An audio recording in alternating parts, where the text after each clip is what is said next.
Good evening, everybody. Thank you for joining our September onX Hunt 101 Masterclass. We'll get going in just a minute or two here. We want to give everybody time to get logged in and get situated. So while we're waiting for that, just a couple of housekeeping items. Your audio and video are turned off, so no worries if you have noise in the background. We can't see or hear you. If you do have questions, we have a couple members of our phenomenal customer support team that are answering those in the Q&A. So make sure you're dropping them there. There's a chat box and a Q&A. Chat is not the place for questions. It's just difficult to keep track of them there and they get lost. So please use that Q&A. We'll answer as many as we can and that we have time for. This class is being recorded, so you can view it later. We will send an email to you tomorrow evening. It'll come about this time. It'll have a YouTube link in it so that you can watch the video. If you want to watch it before that, if you have to dip out early and you want to go rewatch the portion you missed, you can also check the onX Hunt YouTube channel. Go into playlists. There's a masterclass playlist there with all of the playlists we've done, all of the videos we've done over the years. And this one will be uploaded tomorrow morning sometime. We are doing a giveaway at the end of the class. We're giving away some onX t-shirts. We will post that giveaway link in the chat towards the end of the class. And I'll draw the winners tomorrow morning, send you an email letting you know if you won, and then getting your shirt sent out to you. So with that being said, looks like we've got quite a few folks in here. My name's Jack Headland. I'm going to be leading you through our spiel here. I've been with onX for a little over 7 years now. Been running the Masterclass program for, I think, 3.5, 4 years. So that's a little bit about me. Let's talk about the agenda. We're going to start off by going over our membership options, what each of them gets you, what the differences are between our different memberships.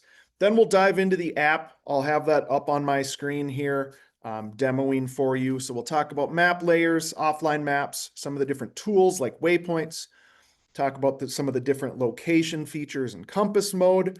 Then we'll pop over to the onX web map on my computer and talk about our different base map and imagery options, how to perform a search, and then if there's some questions to answer live on the air, we'll handle those at the end, as well as our giveaway. So our membership options, we've really kind of got 3 different levels of membership at onX. So we have our basic membership, our premium membership, and our elite membership.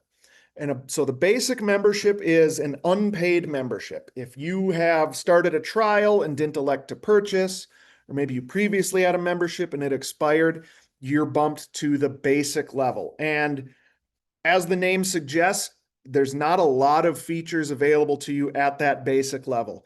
You're able to see aerial imagery, you're able to see your location.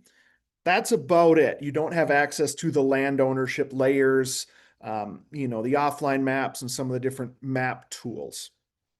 If you do want access to those things, the stuff that I'll be demoing here in a couple minutes, you want to upgrade to a premium or an elite membership. So premium membership, I kind of lied earlier, we have 2 different levels of the premium membership. There's a premium 1 state and a premium 2 state membership. Like the name suggests, 1 state gets you access to state layers for 1 state, plus all of our nationwide layers. I'll show you what that means here in a bit. You get access to offline maps, waypoints, compass mode, all the different map tools we'll show later on. If you need access to 2 states, you maybe live on the border of Michigan and Ohio and you hunt both, or maybe you're from Maryland, but you drive out to Idaho to deer hunt every year. Those are the only 2 states you hunt. Then the premium 2 state is a good option for you. Like the name says, you get state layers for 2 states, plus all the nationwide layers in the map tools. Our elite membership is our full spectrum membership. So the elite's $100 a year. It gets you access to map layers for all 50 states plus Canada. Also gets you access to a few specific elite only features. We'll cover some of those later. There's some different imagery options that are only available to elite members. It also gets you access to our elite benefits. And those elite benefits are I think underutilized. There's some pretty cool things in there. We have some different educational courses in there for the elite folks.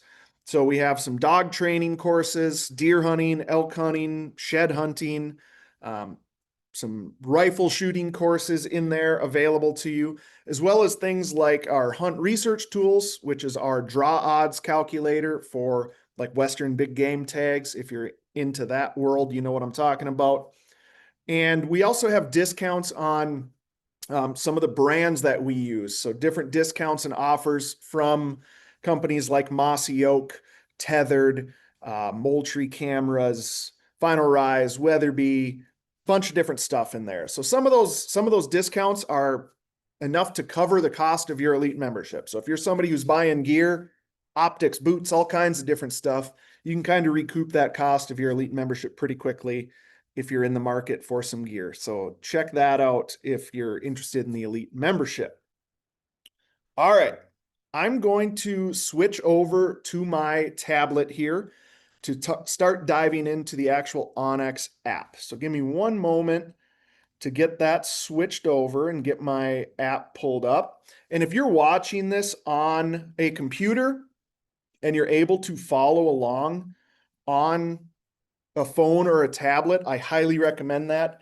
That's a great option, to be able to follow along. That's a great way to learn and follow along and do what I do. So let me get the map back to my location here. All right. And let me see if this is showing up for you. I've got a mouse here that's attached to my tablet so that you can kind of follow my cursor. I don't know if it's showing up through Zoom though. It doesn't appear that my mouse cursor is mirrored on my, dang it. So I was trying to have where I could have a cursor, a pointer. Oh, there it is. It does kind of show up. So if you look right below my blue dot, there's a little gray circle, almost looks like a shadow. It's kind of hard to see, unfortunately. I'm not able to make it brighter or bigger, but hopefully that helps you kind of follow along to what I'm tapping on here.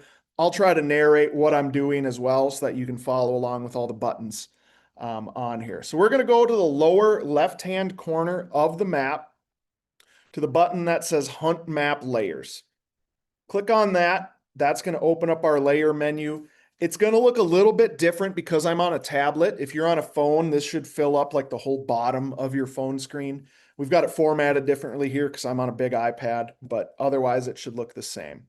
So I'm going to expand this, and all of our layers are grouped into folders or collections. You see, I have Montana, current conditions, land and access, etc., showing there. Your states are going to be listed first. So right now I just have Montana turned on. These other folders, current conditions, land and access, roads, trails, and rec, trees, crops, and soil, wildlife layers, these are nationwide layers, but they're available to everybody that has a paid membership. So it's a little bit confusing, but if, let's say, I've got Montana turned on right now. If I had premium for Montana, I still get access to all these folders, even though they show data nationwide. You don't have to have the elite membership.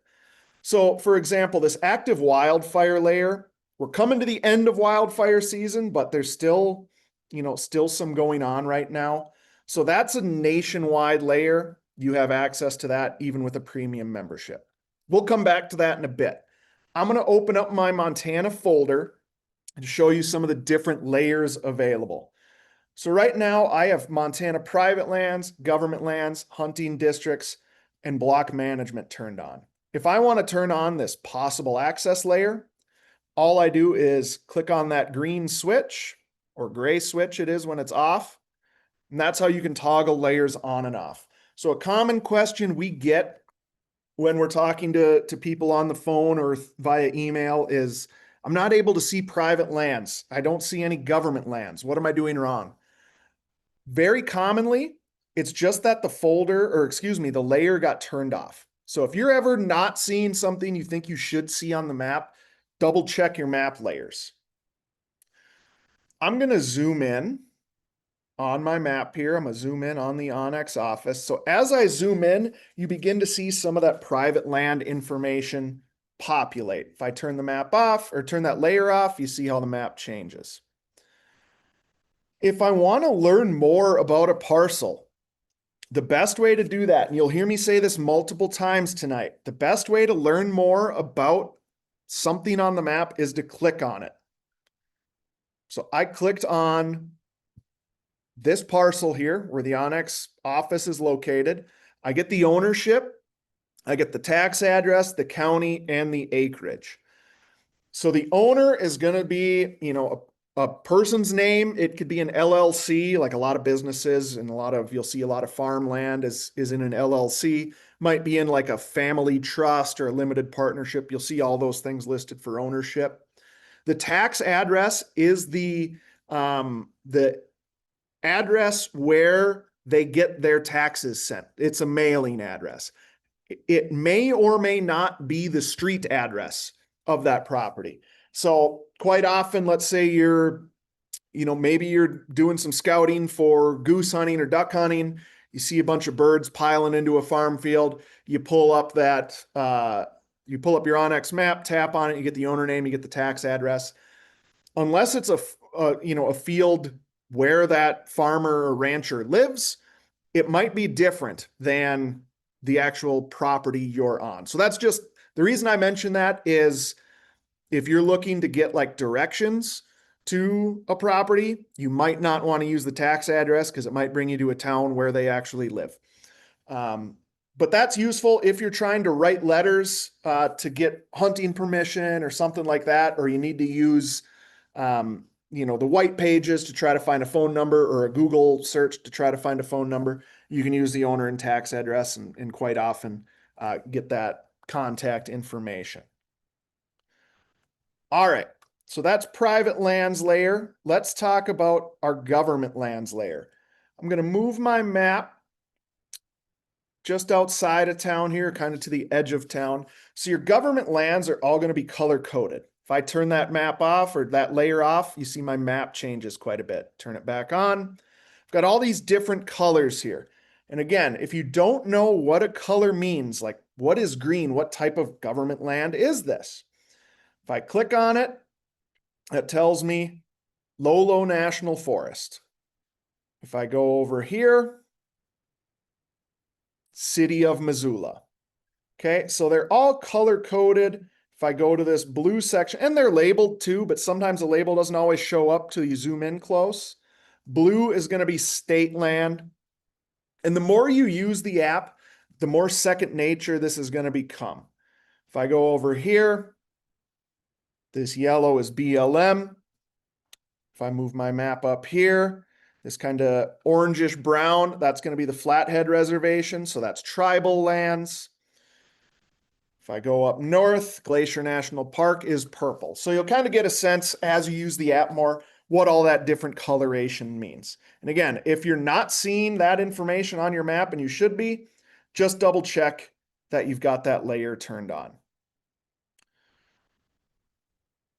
If I want to add an additional state, so right now I just have Montana turned on. If I have an elite membership, I have access to all 50 states, but they don't all turn on at one time. You don't want all 50 turned on. It's just a lot of data for the map to load, and it can kind of hinder performance. Anything 5 or less, you're going to be okay. Personally, I'm often not looking at multiple states at once. Sometimes I might be, I pretty much always have Montana turned on. That's where I live. That's where onX is based out of. But I do hunt Minnesota every year. I go home to deer hunt with family. That's where I grew up. And a lot of times I hunt one of the Dakotas for pheasants when I can. So I'll have maybe 2, maybe 3 states turned on, but usually not more than that. You can always turn them on and off by scrolling down in this menu. They're all listed alphabetically. So let's say I'm planning to hunt North Dakota for pheasants this year. I did last year. It was a lot of fun. I click on North Dakota. Now it's listed at the top with Montana, and I have it listed up here at the top as well. That's where I can turn on my North Dakota layers. If I don't need North Dakota again, let's say I'm going to go there, I'm going to hunt pheasants for 4 or 5 days, and then I'm done. I can go back down to the bottom, tap on North Dakota, and remove it. So you can always turn states on and off with an elite membership. With a premium, you have your states selected, would just leave them turned on at all times.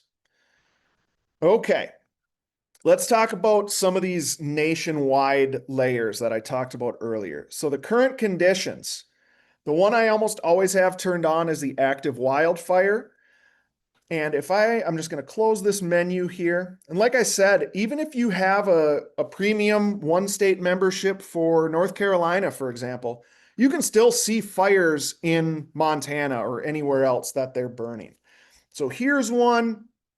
Looks like it's in the wilderness area here. But this is what a fire will look like. It'll have this icon, this little flame icon. Again, if I click on it, it'll tell me the name of the fire, Salmon Forks. And then this is important here, this onX last checked and this source updated. We will ping our source multiple times a day. I believe we do it, it's like 4 times a day, so about every 6 hours. We ping the data source. And so we'll tell you when we last checked. We checked today. When did the source last update? They updated today. So that means this data is pretty reliable.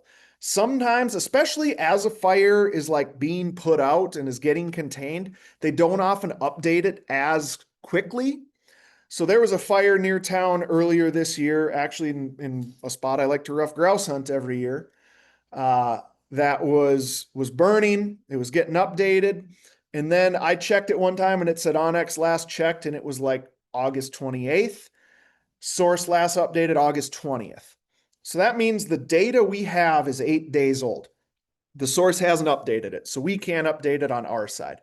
So you can use that to estimate, hey, what is likely happening with this fire? If it's within a day or two, it's still probably pretty close to what we show on the map. If it's been within a week, things have probably changed.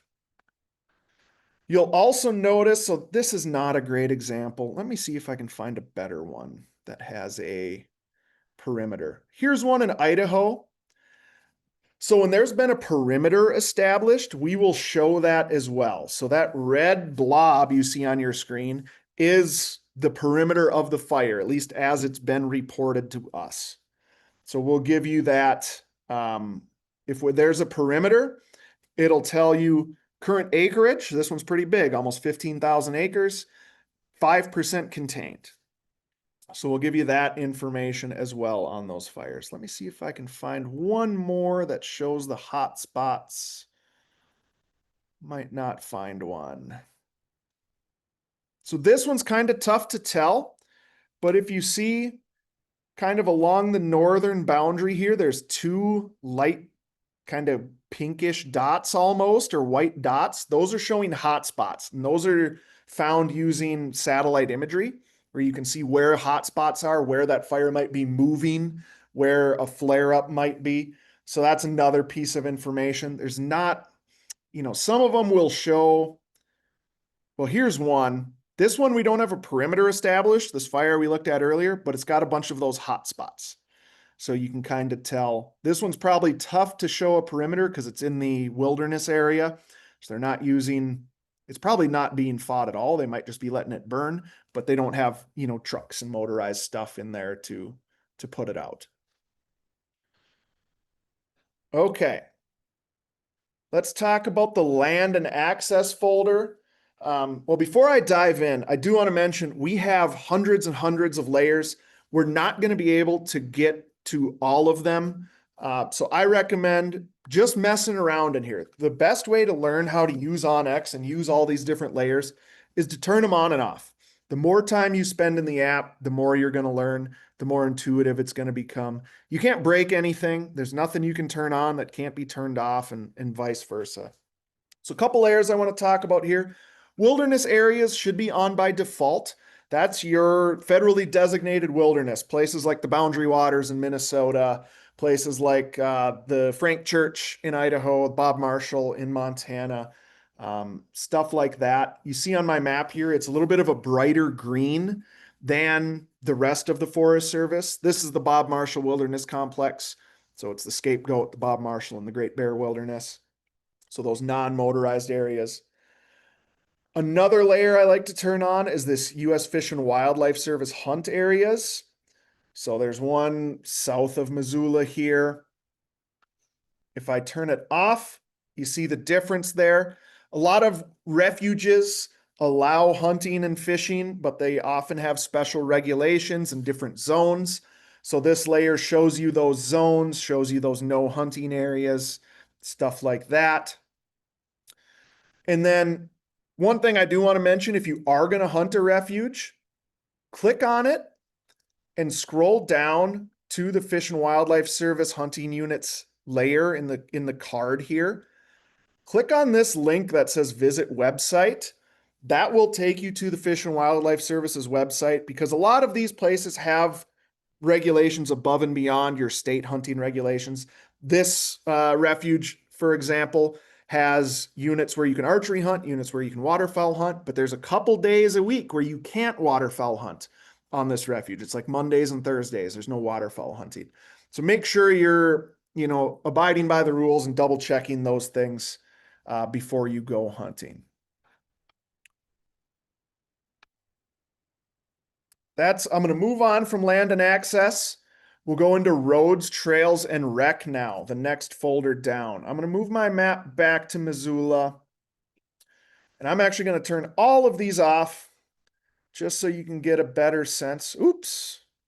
Still getting used to this mouse I'm using here. I'm going to turn all of these off. There we go. So this is Mount Sentinel, out just on the edge of Missoula, pretty popular hiking area for folks. But there's not a lot of data showing on it right now. So if I turn on my trails, now I see those black and white lines showing the trails popping up here. But I want to know a little bit more. So I turn on trail slope. Now it's color coding these based on how steep the trail is. Red being the steepest, yellow being less steep, green being the flattest. Not too many greens around Sentinel. It's pretty, here's one right along the river, the Kim Williams Trail. It's pretty flat. If you want to know the mileages, you can turn that on, and as you zoom in, it'll give you estimated mileages between 2 points on the map. I recommend turning on recreation sites as well. Recreation sites will be just different points. So here it's different parks in town. We recently added gas stations, which can come in handy. We've got licensed dealers on there. So if you're needing to buy a hunting or fishing license, those are included. I think we still have some breweries in there even. All kinds of different stuff, campsites, fishing access sites. Those are all included. Trailheads, those are all included in the recreation sites. Now I'm going to turn on the motorized roads and trails. This is an underutilized layer that I think more people should use, especially if you're hunting any land managed by the U.S. Forest Service, whether you're in the West or not. These are these purple and white roads, so I can turn them on and off. And those are roads that typically receive a little bit more maintenance and that are more fit for passenger cars. If I zoom in on my map here, you can see it might be a little bit tough to see through zoom here. There are white dashed lines all over the place. So around Missoula, heavy logging presence. So a lot of these are old logging roads that were punched in the last time or the first time, probably they logged it. But then there's not much maintenance. A lot of these are gated. A lot of these, they logged in the 70s or 80s or whenever, and then haven't logged since. They have trees growing out of them. Still good for walking, I like to grouse hunt on them, not so good for driving. These purple and white ones are going to be more reliably open and kept open. If there's a washout or a tree down, they'll be cut out and stuff like that. Do double check that the road is open and legal for your vehicle though. So click on a road. It'll give you the name of the road and then the accessible by. So this one, overland, that's going to be your highway legal passenger cars. Wouldn't necessarily recommend taking your Pontiac Grand Am, although I used to have a Pontiac Grand Am and did sometimes take it on some of these roads, but they were roads I was familiar with and knew I would be good to go. Um, your high clearance 4x4, that's going to be a bit of a rougher road. And the symbology for that on the map, if I go over, you see this one that has almost looks like railroad tracks, has hash marks on it.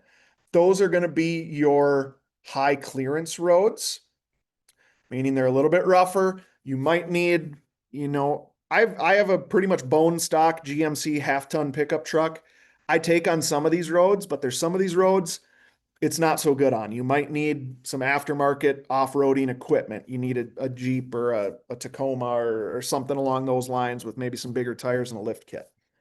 So that's how you can kind of get a sense of, hey, is this legal for my vehicle? And am I going to be able to make it down it? There's always some ground truthing, road conditions change, but double check that. And then also double check those open dates. So this will tell you open and close dates. A lot of times these will be closed seasonally, maybe to coincide with hunting seasons like we do in Montana. A lot of them will close right before archery season. Then some more will close before the general firearms season opens. And then some will close right after firearms season to provide sanctuary for winter range, for when those elk, especially deer and some grizzly bear areas, they do this to close them during the winter and like the spring calving and fawning season, just so that they're kind of protected from motorized vehicles during a vulnerable time of the year. So don't do like Jack did. My first year out here, I was going to go out spring bear hunting, was going to go to a spot I'd hunted in the fall, and the gate was closed. I hadn't checked beforehand. The gate didn't open until I think it was May 16th. So it was early May at the time. So do that due diligence and double check before you go, and double check to make sure, like I said earlier, that your vehicle's legal. Some of these have a width restriction where they're 50 inches or less. So your big side by side might not be legal, but a skinnier one or an ATV or a dirt bike is. So that's the motorized roads and trails layer. What time do we have here? We're a half hour in. I'm not going to go into the other folders. Again, I recommend spending some time in there if you're interested in the trees, crops, and soil, the wildlife layers, anything else in here. We have done master classes on some of these different layers before. So if you want to check out our masterclass playlist on YouTube, those are all available to you there as well. So I'm going to close out of my map layers. I'm going to zoom out here. And let's say I'm planning a trip and I don't know if there's going to be cell service where I am. I'm going to need to save an offline map. That's a question we often get is, hey, I don't have cell service where I hunt, so what use is this to me? Well, we've thought of that, and that's why we have offline maps as a feature in here. That's how you can use the app when you don't have service. So I'm just going to zoom out a bit. Let's say I'm going northeastern Montana. Let's say that's the area I want to hunt. Let's say we're going to go up here. I'm going to click on offline maps, lower left-hand corner. That's going to open up a menu that looks like this. I'm going to click the button that says new offline map. And now I have a white box on my screen. Whatever's within that box is what will be saved for offline use. So I'm actually going to move here because I'm probably not going to hunt the reservation there. I'm just going to move a little bit west. So let's say this is the area I want to hunt. I can zoom my map in. As I zoom in, I get closer, but you'll notice my box is getting smaller. It's covering less area. Personally, I like to save as big of an area as I can, especially if I'm waterfowl hunting, upland hunting, antelope hunting. If I know I'm going to be covering a big area, potentially doing a lot of driving, I will save as big of a map as I can. If I go down to my menu here, I'm just going to expand this so you can see it better. Again, on your screen, it might look a little bit different if you're not on a tablet like me. Here I can choose my detail level, low, medium, and high.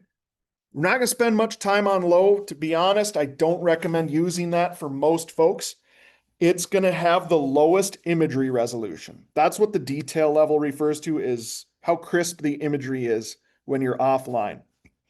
All your layers are saved, but the low detail, if I zoom out, you see this map is quite large. I can save a pretty big area with it if I want. I can extend it. That's a little too big. Personally, I like the medium detail level. Oh, why is this doing this for me now? It's a bit of a bug on my employee account here. I'm going to close out and start over. So like I said, I use the medium detail the most. It gives me good coverage, but it still has pretty good imagery resolution.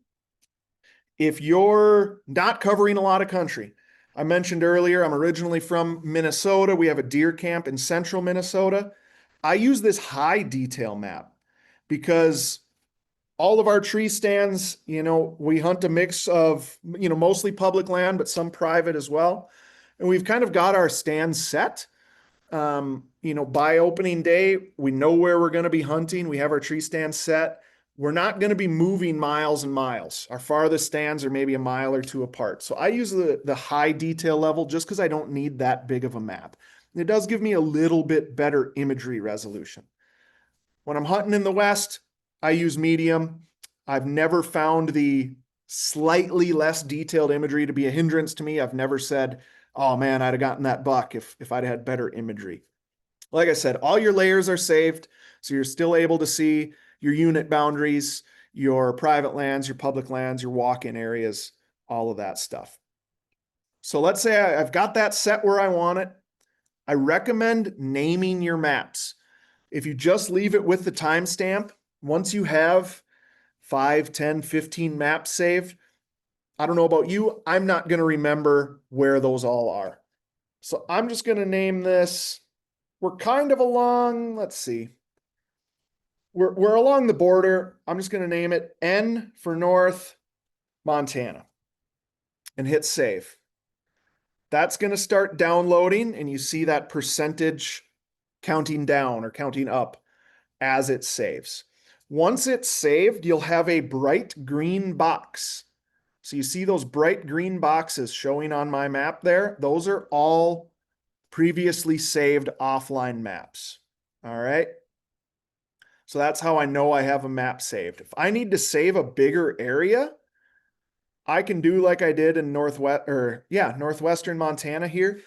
I make a grid pattern all the time. So in a couple of weeks, I'm going to be hunting pronghorn in eastern Montana. My tag is good for a number of different units. If you've hunted pronghorn, sometimes you've got to put in a lot of windshield time. There's a lot of driving from different spots to find where an antelope is on, public land that you can hunt, or maybe on private that you have permission on.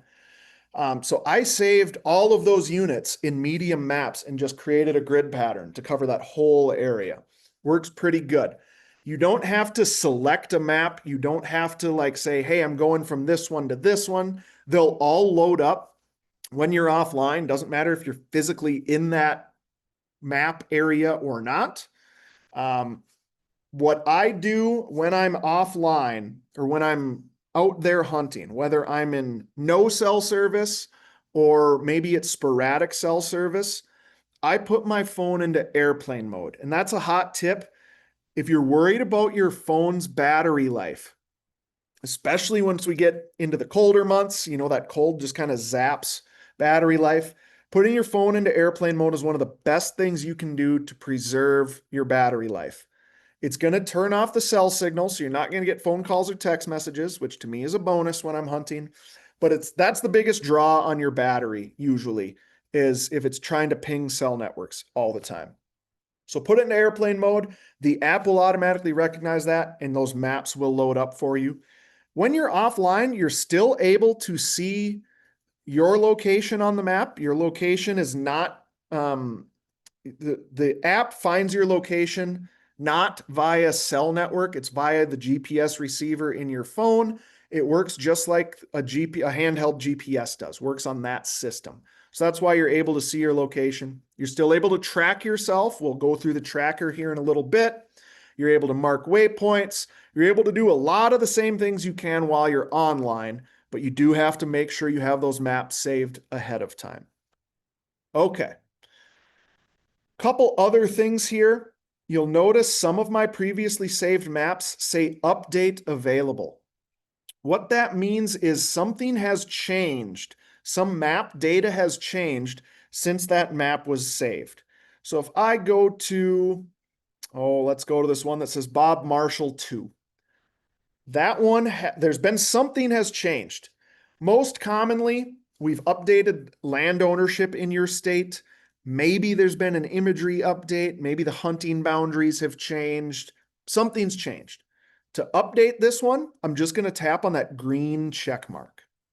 That's going to kick off that update.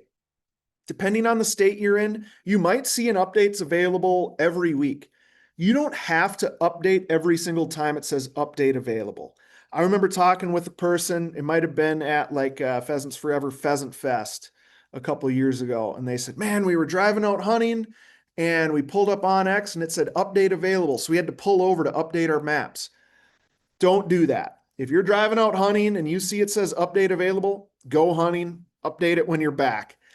The map's still going to work. It's not like you're not able to utilize that map if it says update available. It just means something has changed. A lot of times it's not mission critical to that day. Now, if you go years and years without updating, then you might run into some issue where land ownership has changed or boundaries have changed. I recommend doing it, depends how much you hunt, I guess.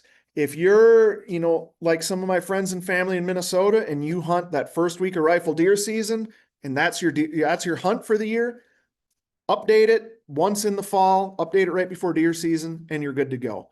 If you're a person like me who hunts every weekend and a couple of weekdays, I work it on X, so I have it out constantly while I'm at work. I update once a week is about what I do.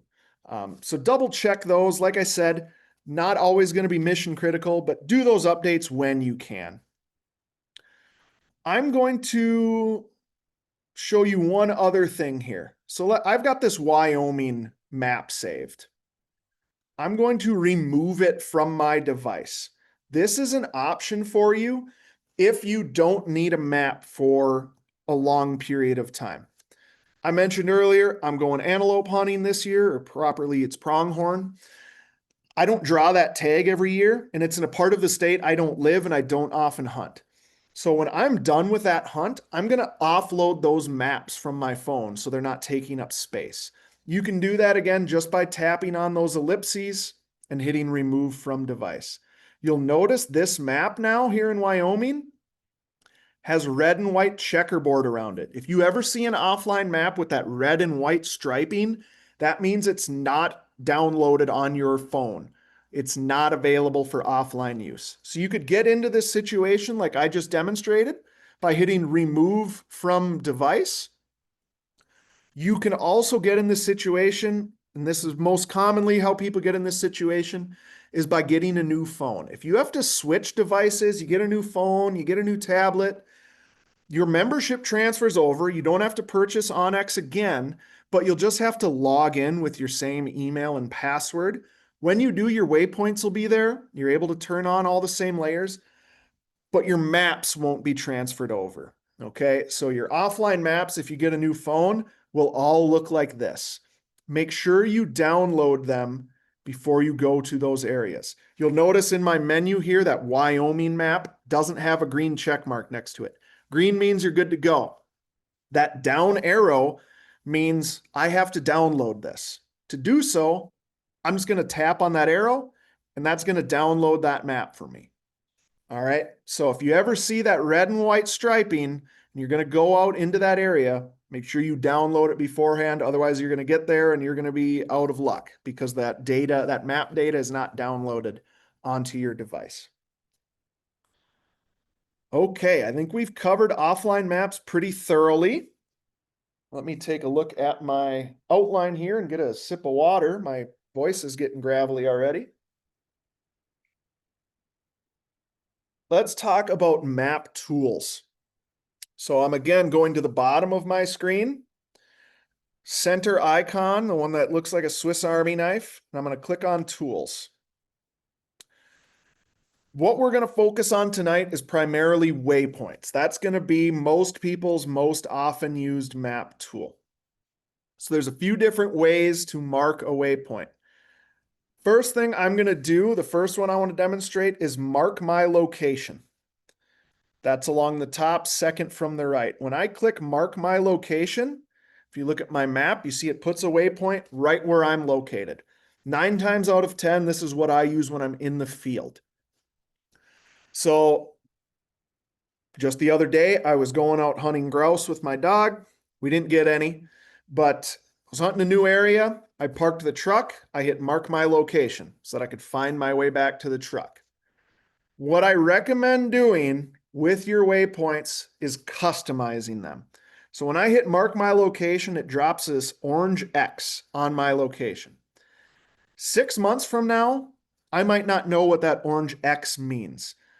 Do yourself a favor and help your future self by customizing your waypoints. To do that, to customize a waypoint, I'm going to tap on it. That pulls up this menu card that gives me information about that waypoint. And you'll see my location, 9/24/25/1810.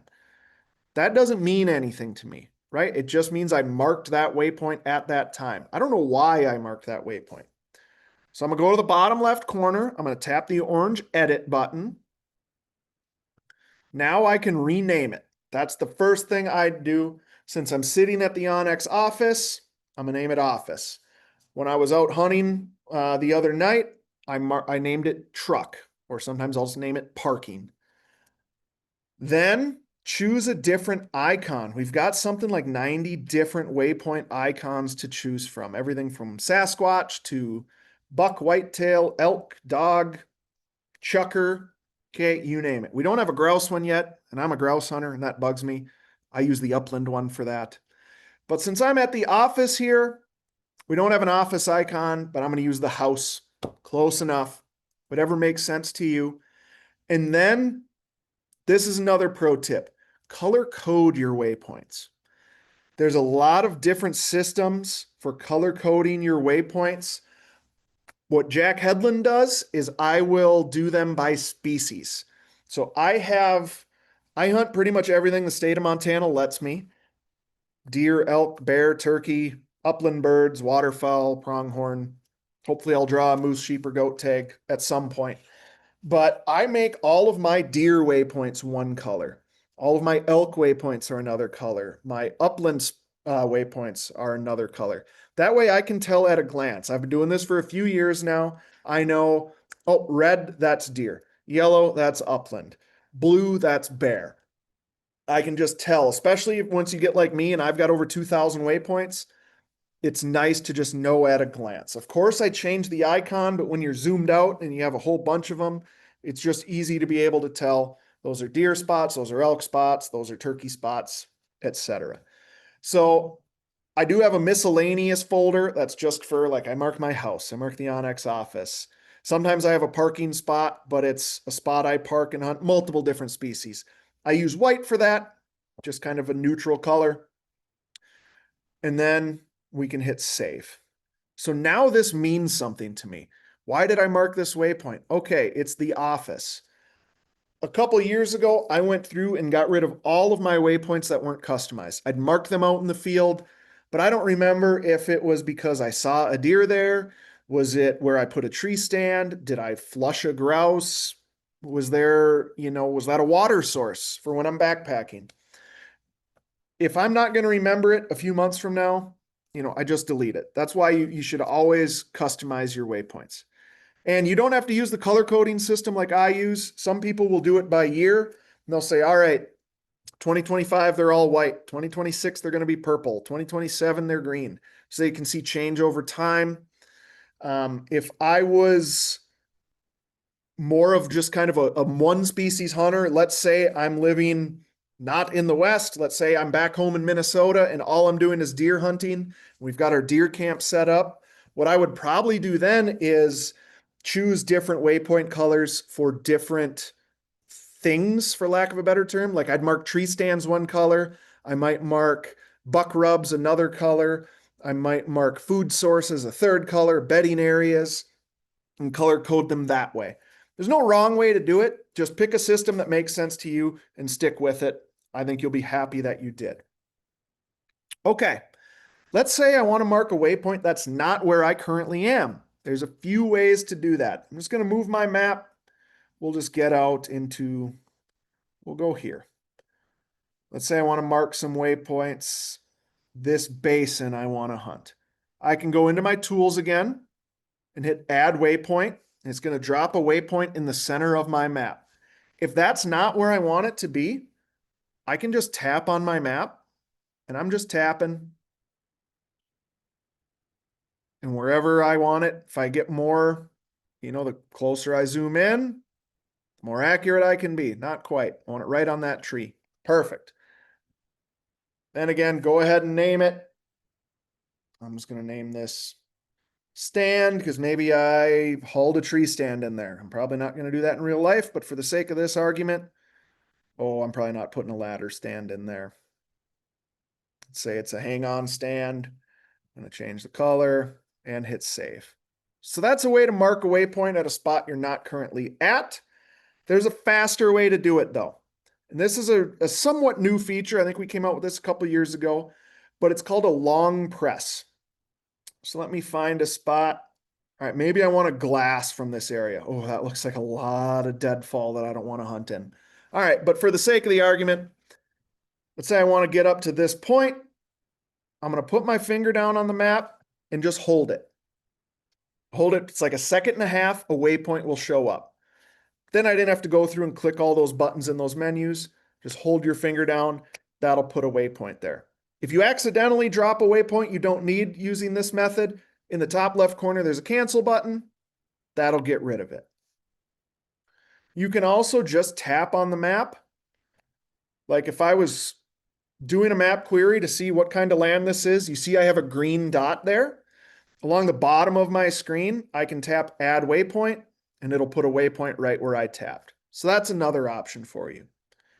If I want to delete a waypoint, say I don't want this one, I'm not going to set up a tree stand there because let's be honest, I'm not going to do that in real life.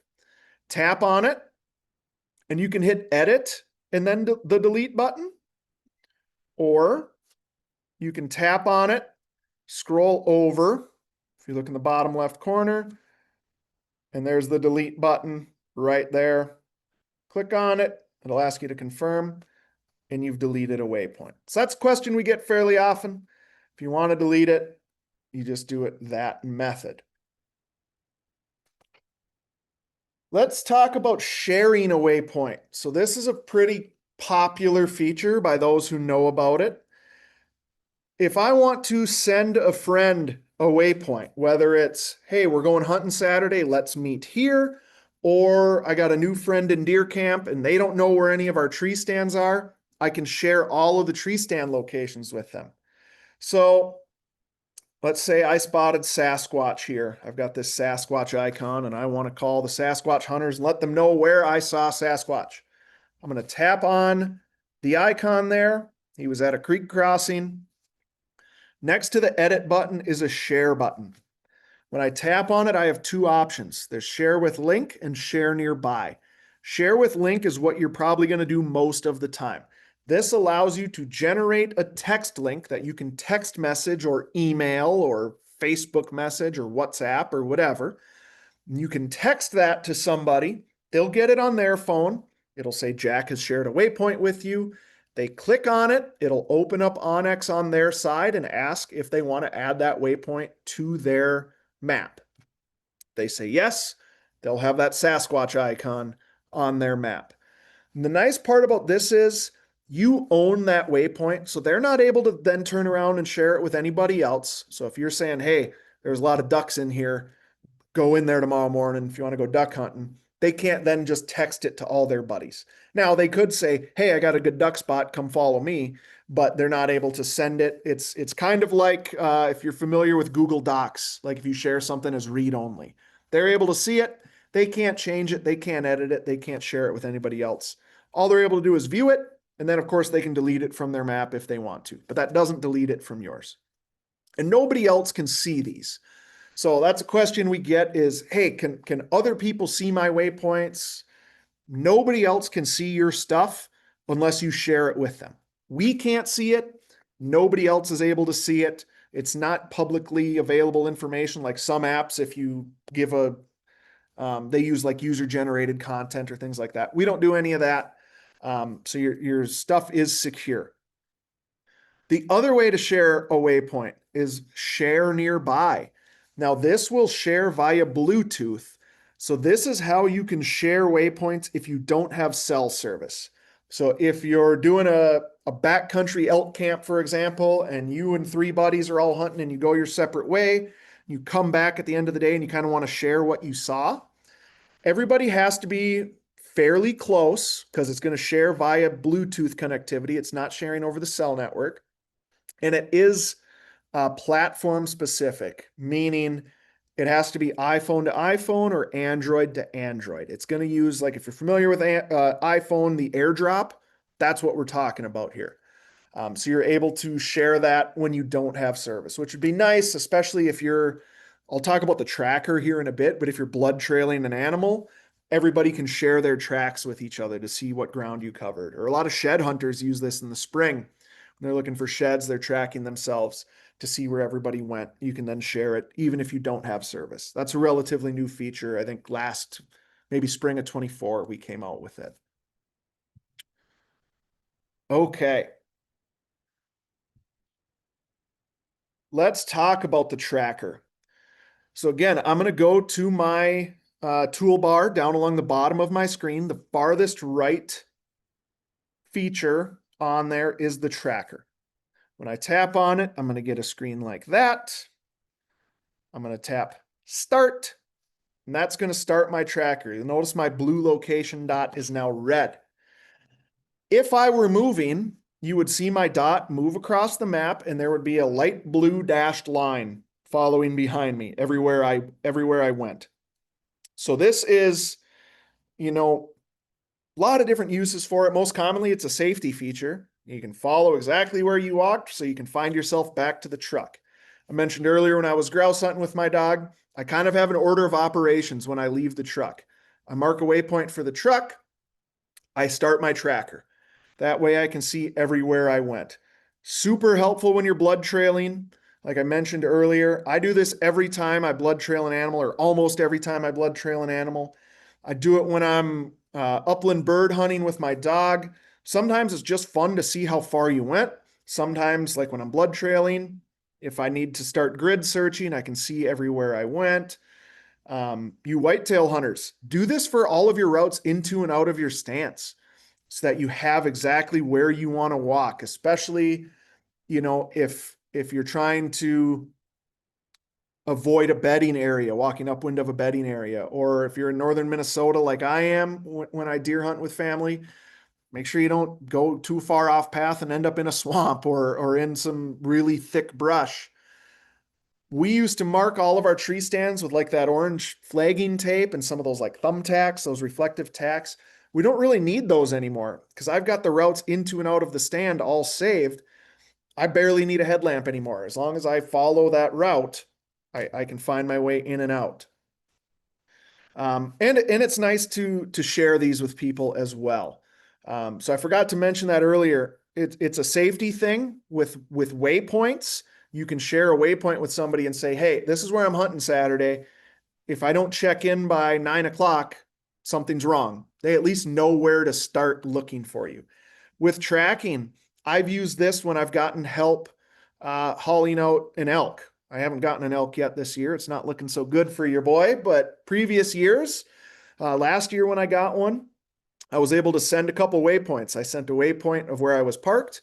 I sent a waypoint of where I was currently, where the meat was, and I sent my track to my buddy Jordan, who was going to come help haul it out. So he knew the exact quickest path to take in to get to where I was. So you can edit and save and edit and share tracks just like you can waypoints. I'm going to hit stop here. If I had gone somewhere, it would give me the option to save down below. Since I'm sitting in an office in Midtown Missoula, I didn't go anywhere. I'm just going to delete it. There's no real track to save there. But that's a pretty handy feature, one that I utilize quite a bit. And once you've got it saved, it'll give you your elevation profile, which is kind of cool. We'll show you, how much elevation you've gained and lost. Is pretty fun to look at. Okay, let's talk about your location dot. I've referenced it a few times. Let me delete this waypoint just so it clears my map up a bit. So I've got my location dot here. If you're not seeing your location on the map and you want to quickly get back to center the map on your location. So if I'm like this and I'm like, I just want to get back to show where I am, in the lower right-hand corner is your location button. Tap on it. It's the one that looks like a crosshair. That'll swing the map back to your location. If I tap it again, now the map will rotate with my device. So instead of north being up like we were used to on most maps, once I'm in, I kind of call this heads up mode. I've got the flashlight. It's called a sight cone, that blue cone that comes off my dot, showing what direction my device is facing. And I'm just rotating my tablet in my hand right now. As I rotate, the map rotates with me. So that's super handy to be able to tell what's on my right, what's on my left, what's ahead, without having to do kind of that mental gymnastics of, well, I'm traveling east, so it's to the right, and all that. Nice when you're walking down a trail to know, hey, I got to turn right, I got to turn left, all that kind of stuff. You'll notice once you're in this view, in the lower right-hand corner, another black button showed up, and it looks kind of like a compass. If I click on that compass, it puts me into compass mode. Now, along the top, I have a compass bearing. So it's showing me west 270. It's not as exact as an actual like orienteering compass, but it does give you a pretty good idea of your direction of travel. The real power of compass mode, though, is allowing you to drop remote waypoints with some precision. So again, once I'm in compass mode, now another dot or another black box has shown in the lower right-hand corner. This one looks kind of like a handheld rangefinder. If I click on that, I go into rangefinder mode, and now I'm able to measure out a distance from me and place a waypoint with pretty good accuracy. So right now it's tough to tell because I'm in town. The blocks, the imagery kind of messes things up. But what I'm doing right now, you see that orange line that emanates from my circle? To the left, there's the yardage marker. I'm dragging my finger up and down on the map is all I'm doing. Doesn't have to be on the line, can just be anywhere on the map. Just moving it up and down to move that yardage marker. A couple of years ago, I'll tell you a real world example of how I use this. A couple of years ago, I was in eastern Montana. I was hunting mule deer. I was in some kind of breaky country with some, whether you call it a coulee or a canyon or a drainage or a creek bottom, right? I was up high and then there was creeks and stuff down low. If you're familiar, it wasn't quite like Badlands country, but similar. Just call it like breaks out here. And I spotted a mule deer buck. He was bedded down in some junipers. He was too far away for a shot. I was able to stalk in. I got to 270 yards, I remember, which was within my comfortable range with that rifle at that time. He was laying down, bedded, kind of facing away from me, didn't have an ethical shot. I had to wait for him to stand. It was mid-afternoon. I had plenty of time. As I laid there, I ranged him a bunch of times, 270, made sure I had it right. I pulled out my phone, pointed it at him, went into the rangefinder mode here, drug my distance to 270, and hit that orange button and marked a waypoint right where he laid. Eventually, he stood up. I shot him. He went over the other side of the ridge and out of sight. Now, I felt good about the shot, but I didn't see exactly what happened, right? He was kind of gone and over the ridge. I couldn't read body language to tell if he was hit well. Obviously didn't see if he fell. I watched the does he was with run off. He wasn't with them. I felt good. got all my stuff together, walked down to the bottom and started walking towards where he was. If you've hunted long enough, you know, as soon as you climb down from your shooting position, from your tree stand, from your elevated blind, from your box blind, things look a little bit different. I even do this in northern Minnesota where 100 yards is a long shot on a deer. You know, most of my deer I get in northern Minnesota are 50 yards and in, really, because the timber's so thick. But you climb down and it's tall brush above my head, things look different.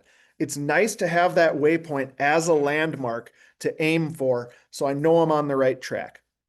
I climbed down, walked along the creek bottom, climbed up to where he had been bedded, saw the dirt had been kicked up, was right on where my waypoint was, saw the dirt kicked up, walked a little bit, started seeing blood, walked a little bit further, got over the ridge.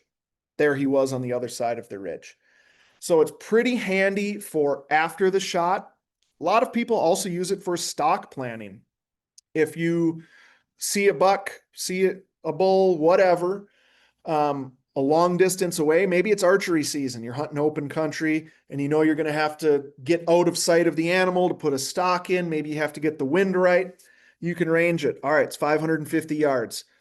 Pull out your compass mode, mark that waypoint at 550 yards. Of course, the animal might move, but at least you have a landmark to shoot for that's going to get you in the neighborhood, right? So I think it's pretty handy to use. It's not something you're going to use every time you hunt, but when you need it, it's a nice feature to have there. Again, I recommend when you're done, customize that waypoint if you're going to save it. In the heat of the moment, that's time it's okay to leave that red X there. Okay, we're about an hour in. I got a couple more features I want to talk about, but they're best shown on a computer. So I'm going to stop sharing on my tablet and I'm going to switch over to the onX web map right now. So give me one moment to get flipped over.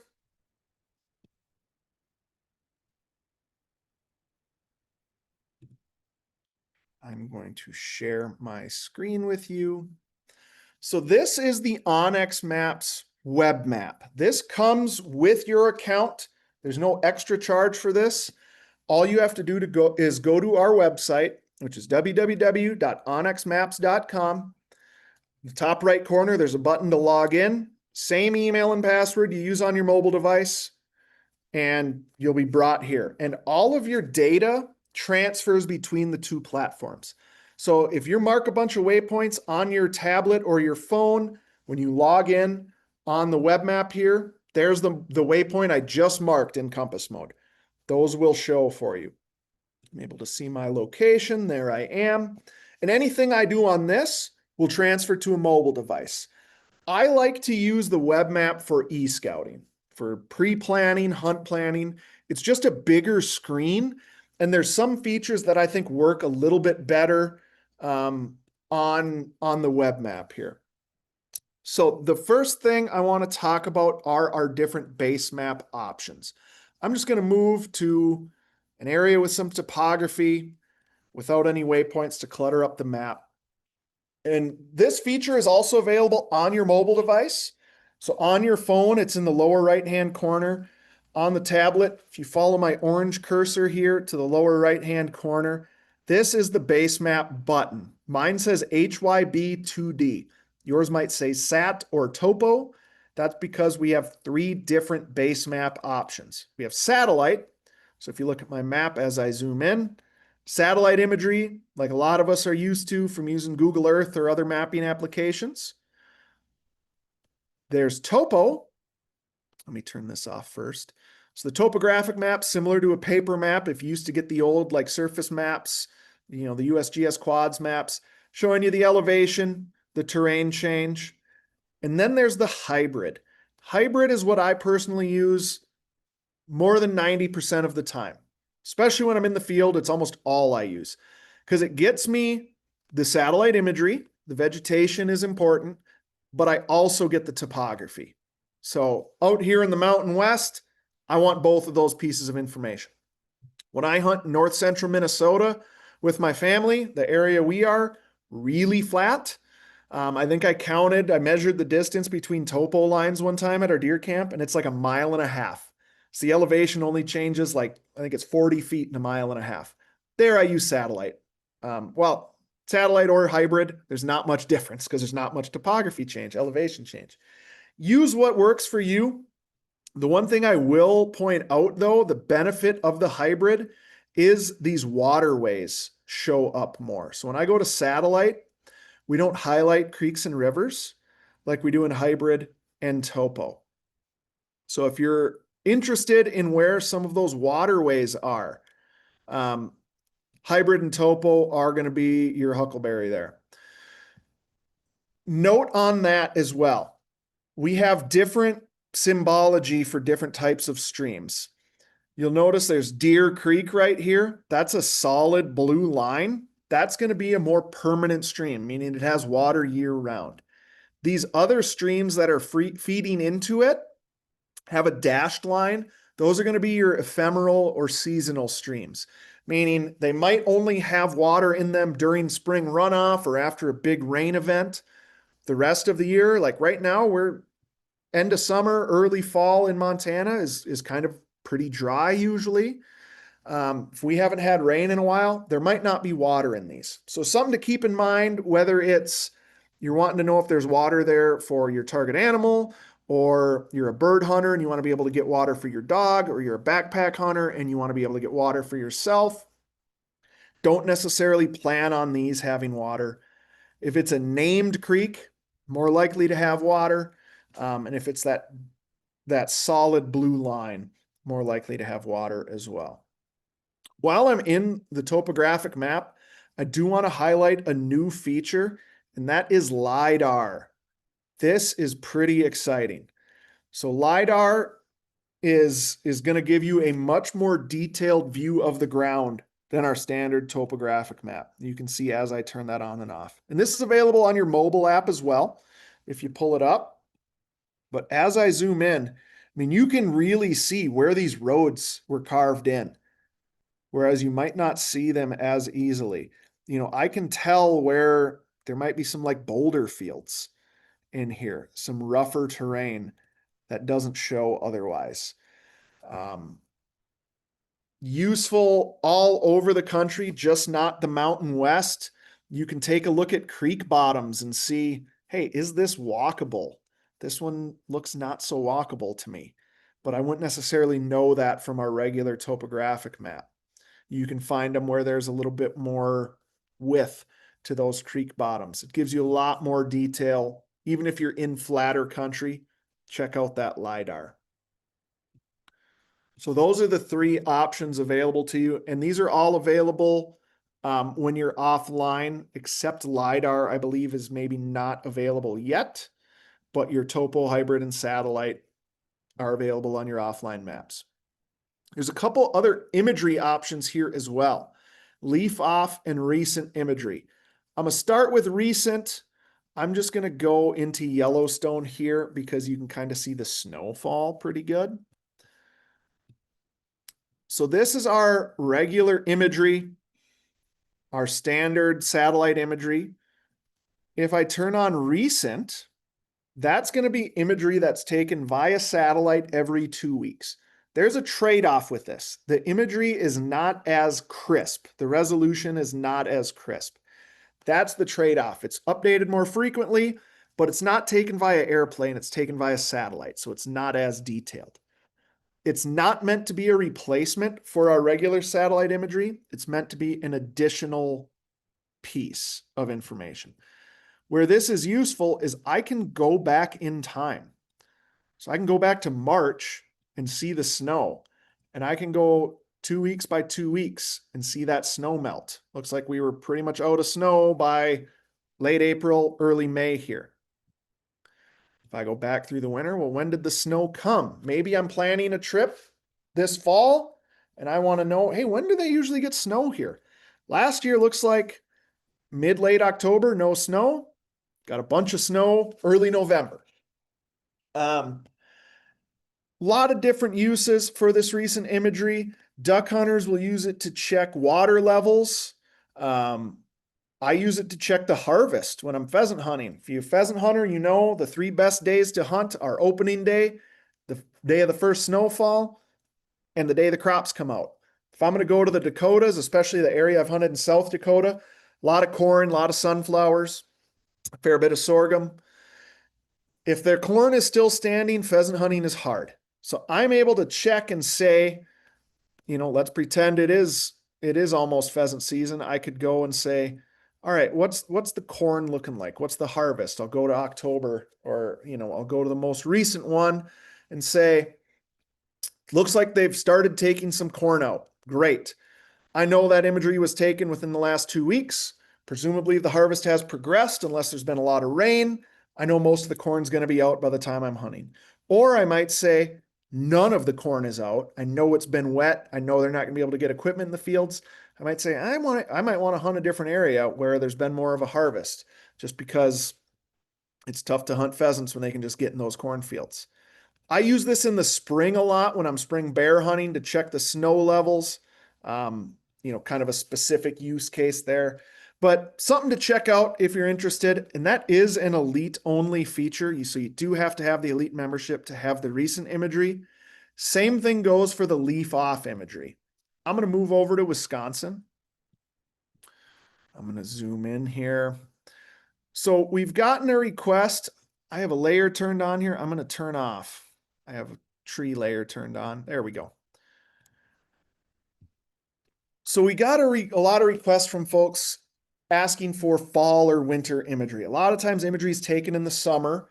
It's not always super helpful if I'm going to be hunting in the fall. I want to be able to see the foliage. I want to be able to see through the leaves. So we've got this leaf off imagery in select states. So I'm able to tell, these are evergreen trees. They're still green when the leaves are off. Let me see if I can find a better area, maybe with some more deciduous trees for you, so you can see the difference. So there it's pretty clear where the deciduous trees are and where they aren't. You can zoom in. I've found, looks like there might be a bit of a trail right here that I won't otherwise be able to see, right? But I do that. Pretty slick.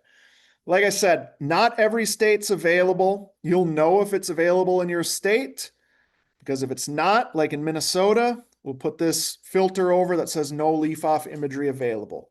Currently, I believe we have about 15 states. They're all east of the Rockies, where the major deciduous forests are.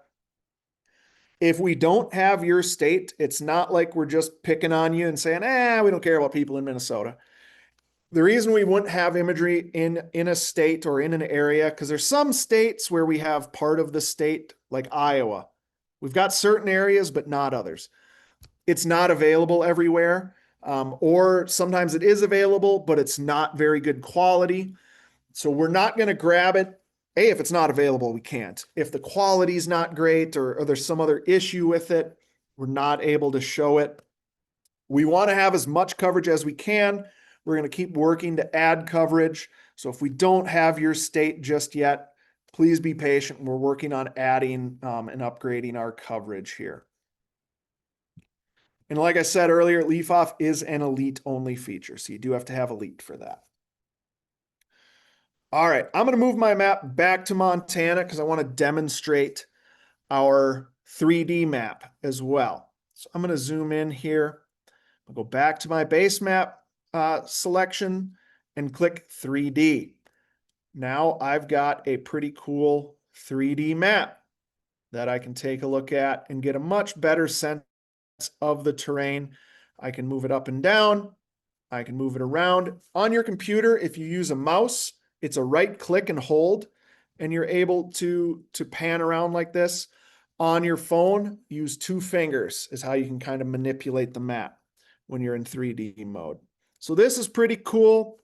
If you're like me, you might look at a topographic map and say, that doesn't look so steep.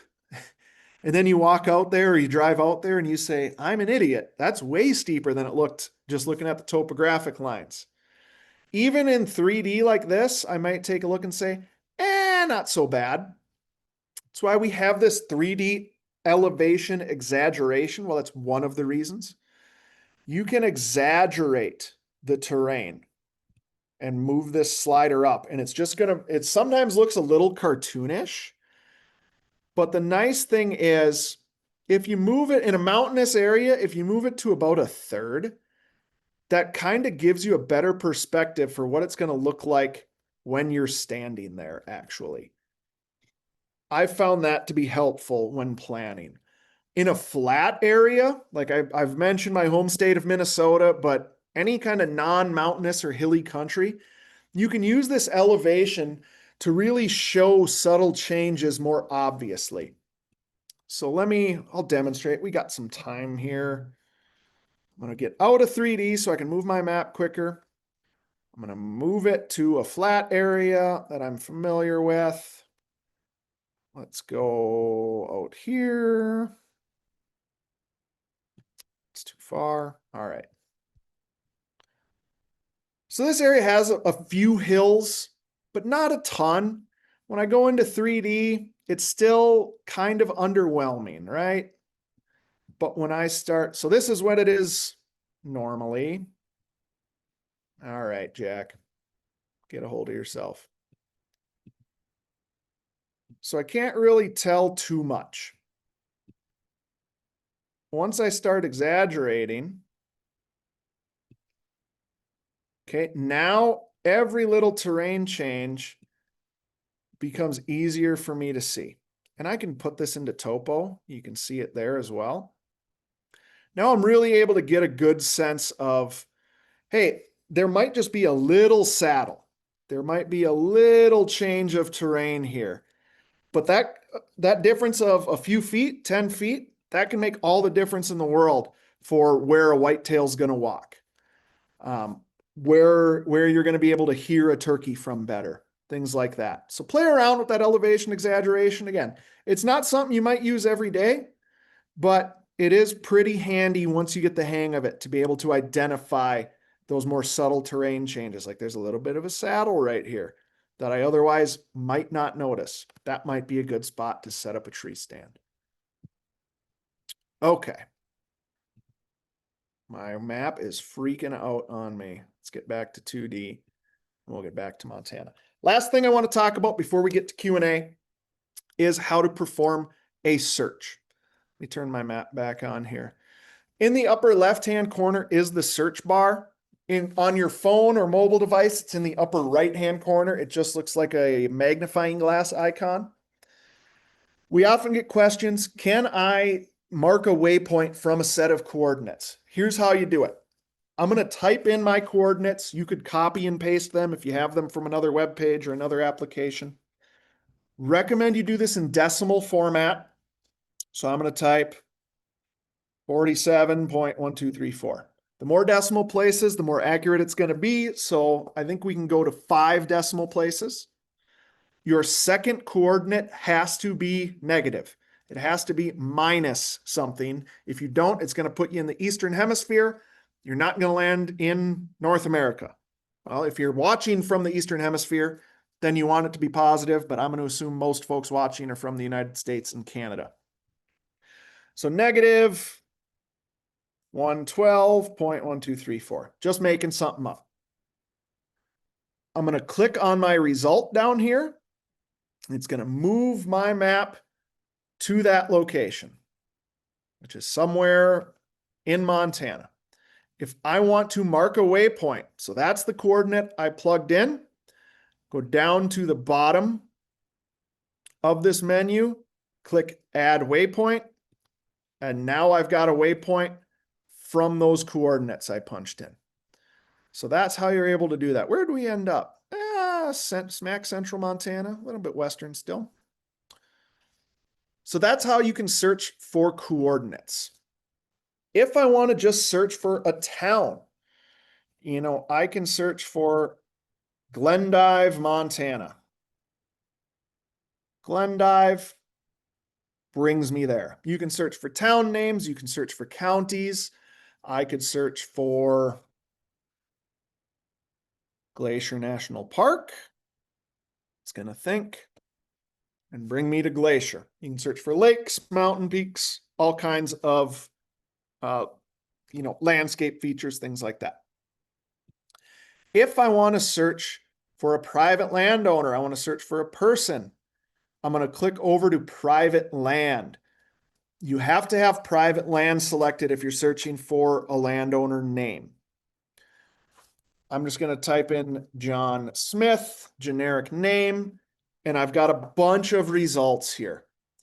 The more information you can give the search, the better. So if I know John Smith's middle name, say it's R, that's going to give me better results, of course.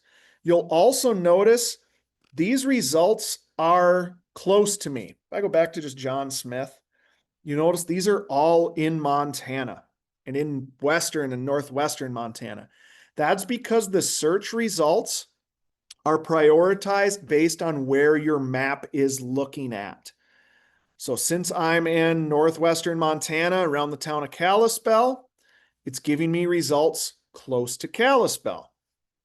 If I was looking for a John Smith in Vermont, I would want to move my map to Vermont. And if I knew John Smith was in northern Vermont, I'd want to hone in on northern Vermont. You're just giving the map some better conditions to perform that search and give you results. If I know, John Smith's spouse, John and Diane, type that in. The more information you can give it, the better. If I want to check if it's the right one, I can click on a result. It's going to zoom in on that person's property. That's not the right one. Let's go to the next one.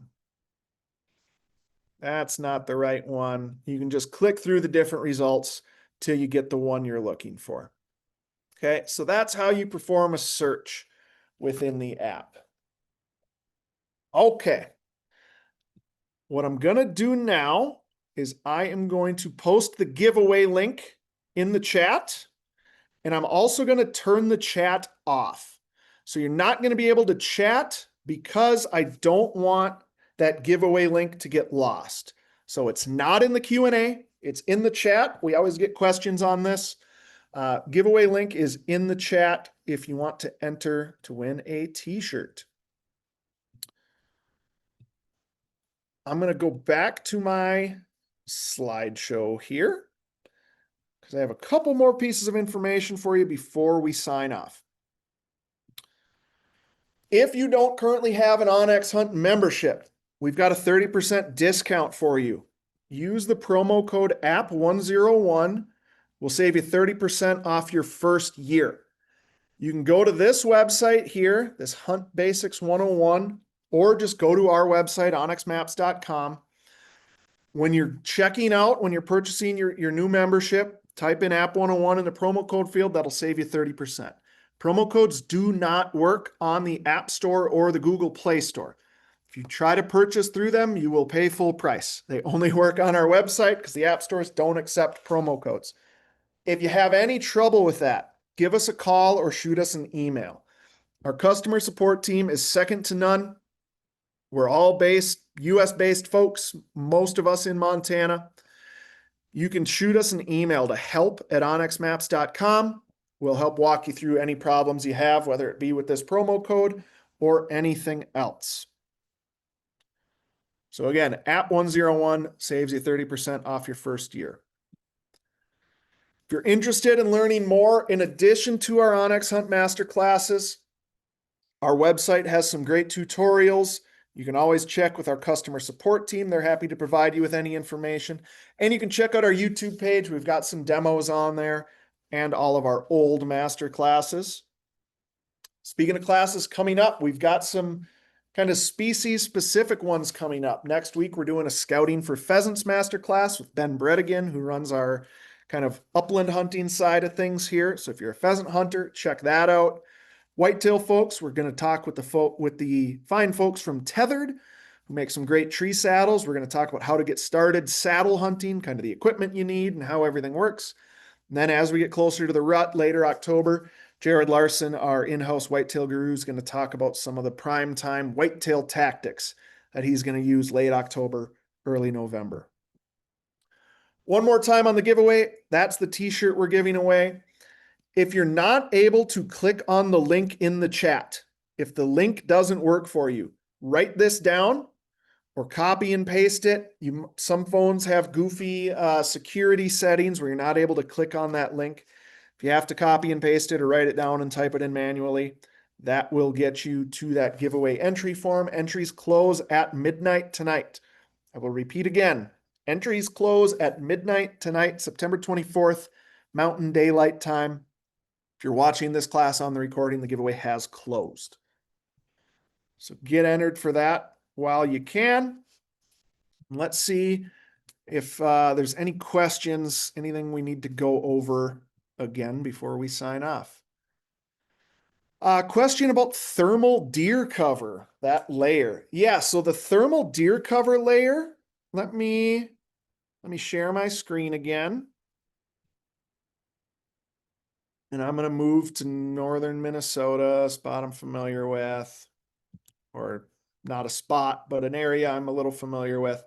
So the thermal deer cover layer, if I go into my map layers, I'm gonna go down to trees, crops, and soil, and thermal deer cover. And if you want to learn more about any layer, click on this details. It'll tell you thermal deer cover shows coniferous tree species that provide winter cover for deer. Use this layer to find bedding and winter habitat. So this is going to show you where some of those deciduous trees are that provide winter cover for deer.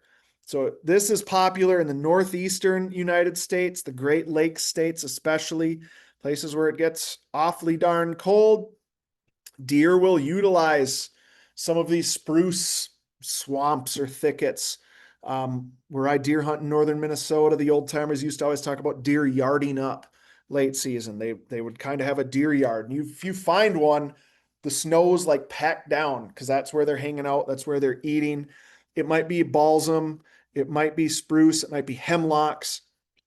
All of these will provide, they've got those low hanging branches. It's warmer. So that's what the thermal deer cover is showing. If you're in Florida, probably not a useful layer for you, kind of a northern tier use case there for you, but it's going to show you where that good thermal deer cover is. All right. What other question did we have? Changing GMUs. Yes, I'm going to demonstrate it on the web map. It works the same on your mobile device. So let me get back. I'm lost where I am here. Let me get back to my map. So to change a GMU or a hunting district, I'm going to demonstrate this in Wyoming because Wyoming's the one we hear about the most. So I'm going to go turn on Wyoming and move my map there. So I've got my Wyoming map on.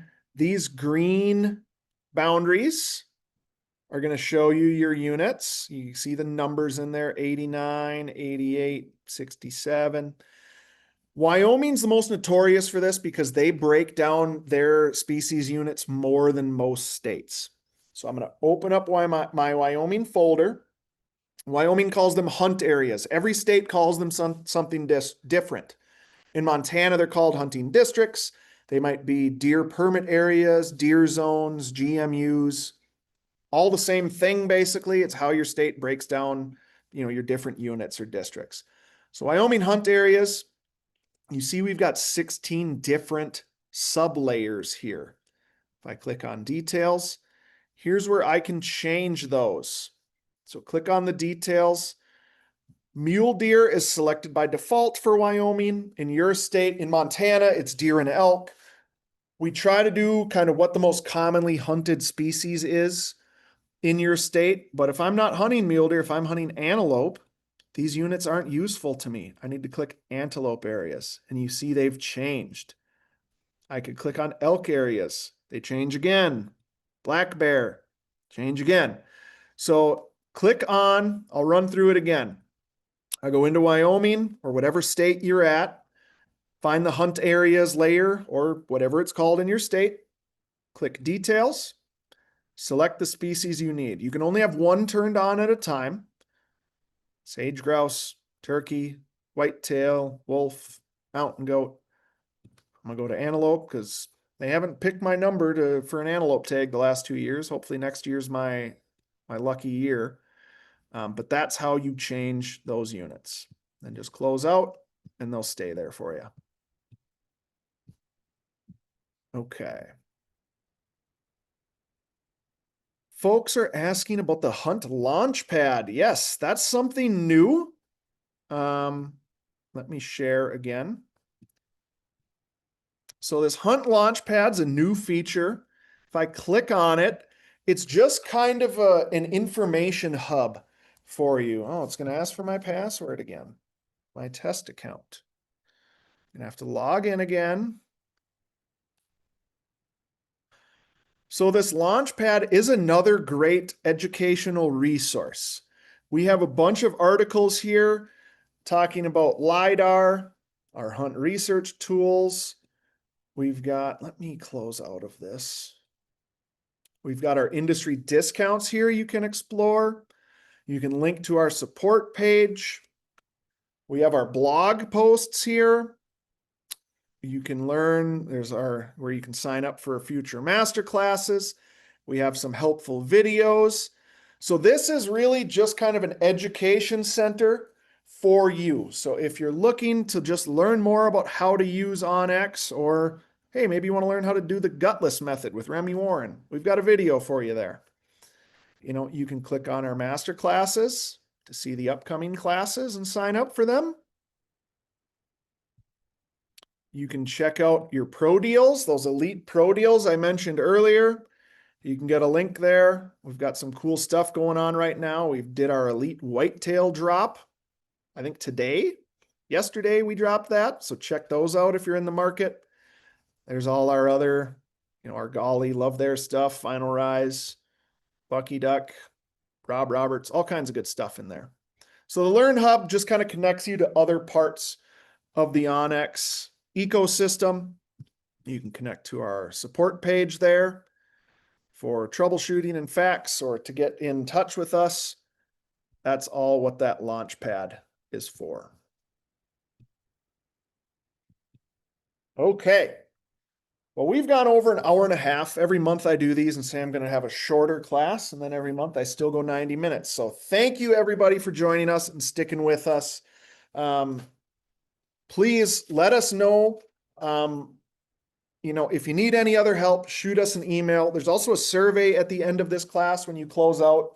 You don't have to fill it out, but if you do, there's some stuff in there just to let us know how we did. And then if you're interested in future classes, some topics, you can suggest a topic.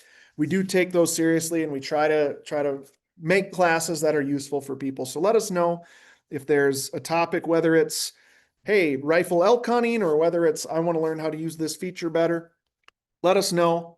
And yeah, that's all I have for tonight. It's hunting season for most folks. If not, I hope maybe you're one of those October 1st whitetail states. Hope your season opens soon. Hope everybody has a safe and successful hunting season if we don't see you on a future class. And once again, thanks everybody for being here, and have a good one.